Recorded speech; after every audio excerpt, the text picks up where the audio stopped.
Bienvenue pour la semaine des métiers du numérique. Donc Émilie Robinet, Albin Nicolas, Atelier 52 et Pauline Chapelière, Pauline graphiste. Émilie, parle-nous de ton activité et de ce que tu fais au sein de ton entreprise. Alors dans mon entreprise, je propose énormément de services. Donc je propose du graphisme, de l'illustration, de la vidéo, du community manager et surtout du motion design. Moi j'ai fait donc un bac STMG, je crois qu'on dit comme ça, marketing.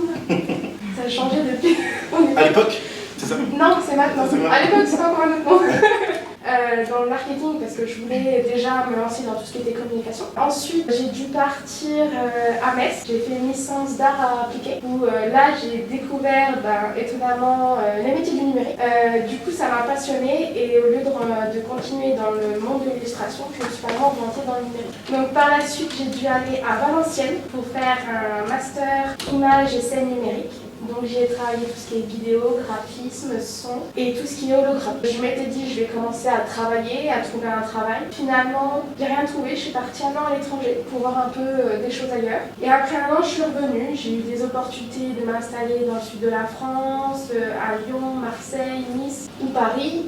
Mais je me suis dit pourquoi faire, moi je sais que chez moi je peux donner ma petite touch. Donc je suis revenue à Londres et j'ai décidé de lancer mon entreprise à Londres. D'accord, ton entreprise elle est présente, elle a été créée quand? J'ai commencé au mois d'octobre 2019. Quels sont les outils que tu utilises? Alors moi évidemment j'utilise toute la suite Adobe. Tes clients, ça peut être qui? Mes clients ça peut être n'importe qui. Ça peut être un particulier, comme un professionnel qui a son entreprise privée ou comme une institution publique. Les inconvénients de ton métier, c'est quoi pour toi? On va dire que le seul inconvénient vraiment c'est savoir s'adapter aux clients. Si jamais vous voulez découvrir le travail d'Émilie Robinet, donc site internet, réseaux sociaux je suppose, Évidemment. Facebook, Instagram. Oui. Donc voilà, vous pouvez retrouver son entreprise, c'est ER Numérique Projet. Et maintenant on va passer à Albin Nicolas, donc, qui est l'endroit. Non. Pas l'endroit. Ah non. Oh, je me suis trompé. Oui, non. C'était fait exprès. Et donc, spécialiste de la communication depuis 2009. Oui, un peu plus même. Ça commence à faire? Ouais, en fait, moi je ne suis pas l'Ambrois, je suis lyonnais. Voilà. Non, je suis fier. Mais voilà, j'ai eu plusieurs vies pour schématiser. J'ai fait 20 ans de disque jockey, j'ai un BTS informatique de gestion. Donc je rebondis avec ce que disait M. Dupont tout à l'heure. En fait, moi je suis plutôt dans la base de données, à la base, donc tout ce qui est développement web, c'est mon cœur de métier, hein, je sais programmer de base. Et en fait, depuis tout petit, j'ai connu en fait un super logiciel dans les années 90 qui s'appelle Publisher. Voilà. Et en fait, je faisais du basket, et voilà, mon père un jour m'a ramené un ordinateur, c'était des coups Publisher, donc on met les disquettes les unes par les autres, une dizaine, ça 3 heures d'installation. Et là je découvre comment faire des affiches, tout un monde fantastique quoi. Et en fait, j'ai fait des affiches pour le basket, etc. Puis j'ai laissé ça de côté. J'ai cherché un peu ma voie, j'ai un bac de physique, et après je ne savais toujours pas quoi faire de ma vie.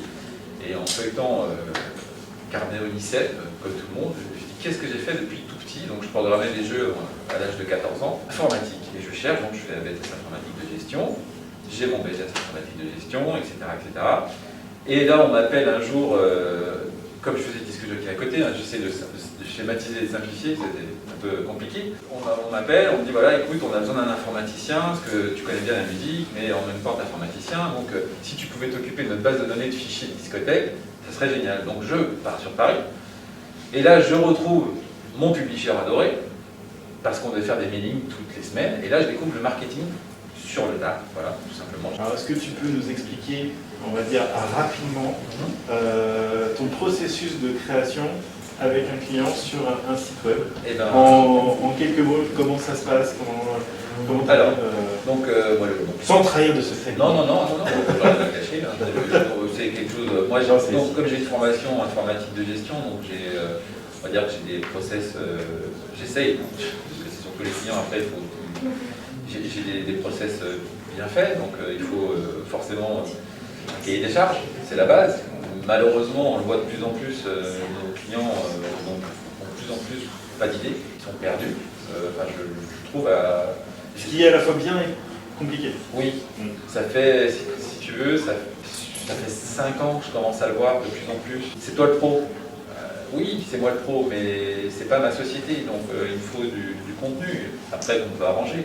Mais ils ont du mal à se poser et à faire des propositions commerciales. Et on va passer la parole à Pauline Chatteiller qui va nous présenter. Donc, Pauline, graphiste, c'est ça? Pauline graphiste, c'est ça. Et bien, parle-nous de toi et de ton entreprise. Alors, bonjour à tous. Déjà, donc Pauline graphiste, c'est une micro-entreprise que j'ai lancée en juin 2020. C'est une activité où je propose donc du graphisme, donc vraiment toute création, et aussi de l'infographie. Donc l'infographie, on vous fournit un dessin, un modèle, et en fait, vous devez le reproduire à l'identique. Vraiment beaucoup plus simple. Tes clients, c'est qui? Alors des clients, donc je reviens sur le point où tu as fait l'allusion à la cliente qui est aux États-Unis. Cette cliente-là, à la base, travaille à l'imprimerie de Champagne où elle me fait faire imprimer un livre sur l'armée de terre. Son siège est à Paris, mais c'est une dame qui réside aux États-Unis. Enfin, quelle qualité il faudrait ou que tu as et vois mis à contribution chaque jour dans ton travail? C'est quoi? Il faut être créatif, il faut avoir d'idées. Pauline, on peut te retrouver alors, sur Facebook. Sur Facebook et puis dans un futur avec un site internet. Est-ce qu'il y a des questions dans la salle? Ah, il y a une question. Le monsieur là-bas. Bonjour. Déjà, merci à tous les trois d'être présents, nous expliquer vos métiers. Moi, j'ai une question. Donc, vos métiers touchent un aspect technique, commercial et créatif. Et c'est justement ma question, elle concerne le processus créatif. Je voulais savoir si vos idées venaient rapidement et du coup si vous arrivez aussi d'avoir le syndrome de la page blanche, à ce moment-là, comment vous la gérez? Des projets qui n'inspirent pas, ça m'est déjà arrivé. Ça demande plus de temps, mais on finit toujours quand même par commencer une mise en page et puis on va finir par un petit peu la compléter et puis finir par arriver à proposer quelque chose. Mais une page blanche, non. Et l'inspiration, elle vient aussi en fonction de ce qu'on vous demande. Il y a des sujets qui vont plus vous inspirer que d'autres. Thomas, on passe à toi, puisqu'effectivement, tu fais aussi partie des intervenants en tant qu'acteur en fait, sur le territoire dans le numérique. Alors, Thomas, tu as ouvert ton agence tom.com il y a 5 ans ici sur Langres, qui est une agence de communication. Et puis depuis quelques temps, tu as développé ton activité du côté de Chaumont, le chef-lieu de la Haute-Marne, pour ceux qui me regardent, qui ne seraient pas sur le département. Est-ce que tu peux nous en dire un peu plus sur ton parcours? Gérer la communauté de mes clients. Donc, exemple de ce qu'on peut faire quand on gère une communauté. À gauche, pour le club nautique de la Liesse, donc ça c'était l'été dernier, j'ai travaillé pour eux. On est sur le bateau, on prend des photos, des vidéos, on prend le soleil, plutôt pas mal, mais on fait ça sérieusement. Ou alors, on travaille, actuellement je travaille pour le Chat Perché, et donc tous les réseaux sociaux qui sont utilisés par le Chat Perché, donc on peut créer des petits visuels comme ça. Donc ça passe vidéo, photo et visuel. Pour moi, l'intérêt d'être community manager, c'est que je peux parler et je dois parler comme tous mes clients. C'est pas eux qui parlent, c'est moi qui parle à leur place, mais on s'organise, on travaille tout ça en amont pour que en fait, j'intervienne au moment où ils ne peuvent pas le faire.